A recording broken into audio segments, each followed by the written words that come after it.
prieteni și bine ați venit la un nou videoclip. Astăzi facem încă felicitare. Deja mi-am decupat inimioarele. Știți, cred că știți deja cum le-am decupat. Dacă nu știți, intrați pe videoclipul de ieri. Intrați pe videoclipul de ieri și uitați-vă cum le-am decupat. Poate nu știți.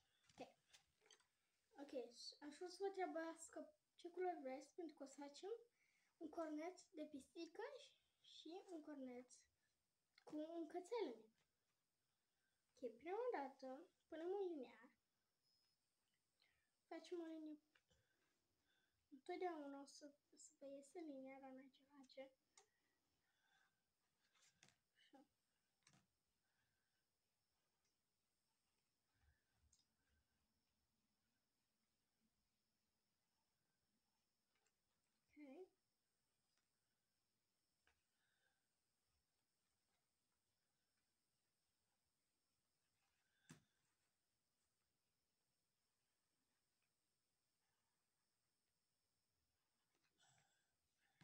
Ok. Ok.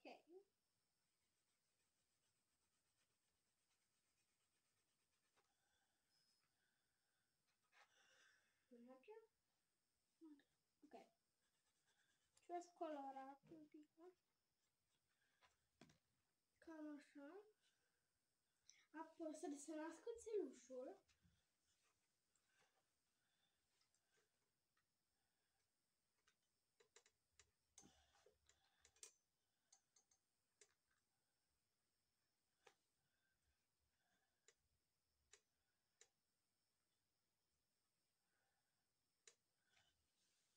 Poate vă întrebați de unde am eu idei din astea, dar eu nu le iau de pe net, cum fac poate unii, nu știu dacă toți fac așa. Nu judecați, nu le iau de pe net sau din astea, eu creez ideile, pentru că în viață trebuie să fii foarte creativ. Și dacă nu ești creativ, atunci nu știi. Am un pic de maro. Facem urechile. Nu neapărat dacă nu vreți, puteți să-l faceți altă culoare. De pe altă paletă. Da. Containerul de la creioane s-a dus. E tot aici. Înapoi. Upsi. Așa. Așa. Păi luăm galbenul și decolorăm toată fața.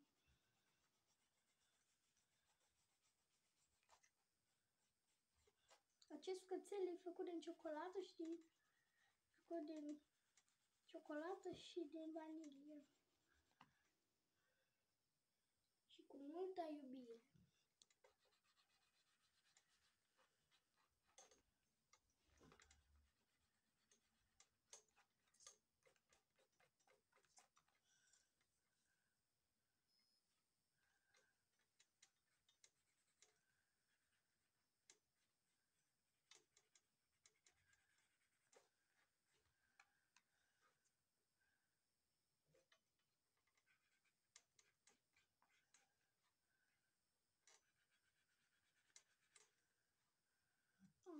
Ce drăguț! Foarte drăguț, îmi place. Ok. Apoi puteți să scrieți ceva după. Bine, dar o să scriu după, pentru că n-am timp. Acum o să facem pisica, cred că știți de ce să faceți. Dar dacă voi deja ați făcut, vă rog așteptați-mă. Eu nu pot să mișc așa de repede.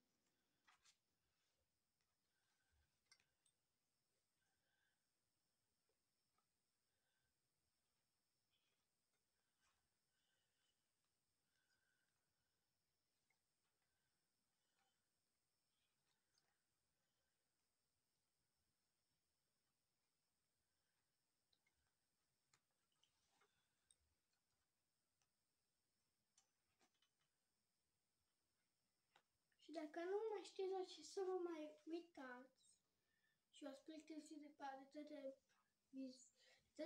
exemplu, seriale și din astea, să vă uitați la Cătălin Ionuț.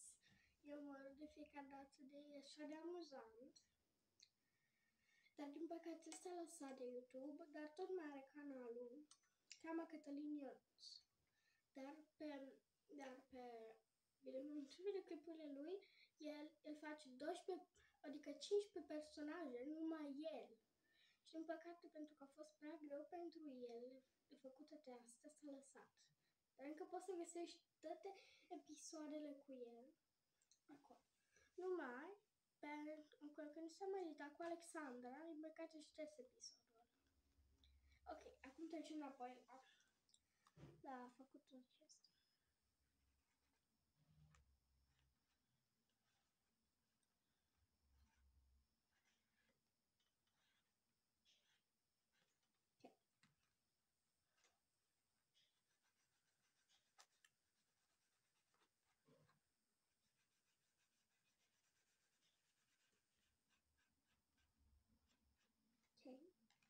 Desena.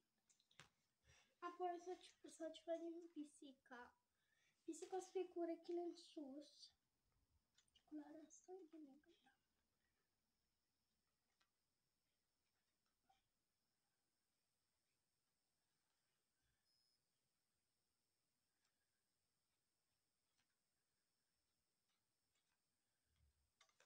Așa.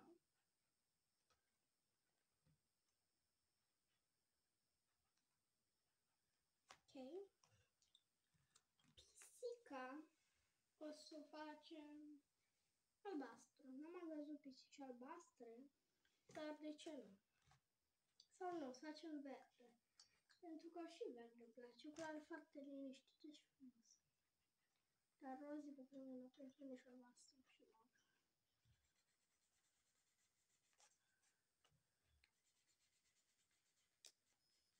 Și verde îmi place.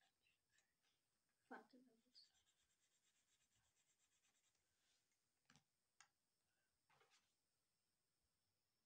Așa. Să-l simt niște roz în urechile ei. Folosesc acum, înainte să colorez bine cu verde.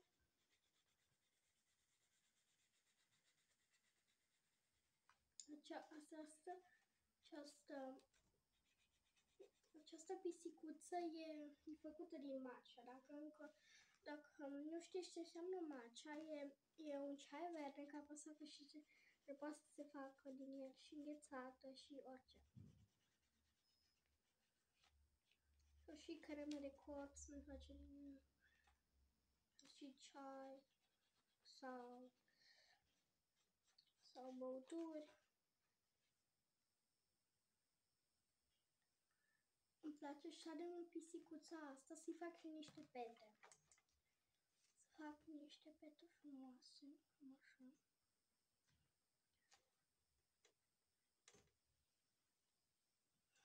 Am făcut o pată la ureche și are și o pată, din păcate, că a picat apă pe ea.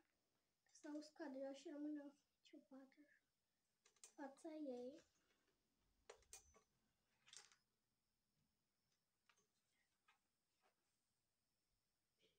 Uite așa de drăguț pisicuța. Așa. Așa, perfect. Apoi puteți să scrieți ceva în inimioară să le lipiți undeva. Și puteți să le mai puneți și așa dacă vreți. Adică să le faceți în inimioară, să le lipiți în inimioară. Păcate, pot să le lipesc ca vă lipesc în cuvăț. Așa. Ok. Dacă puneam partea asta în simplu așa. Ok. Vă aștept data viitoare și veniți în alt videoclip. Pa!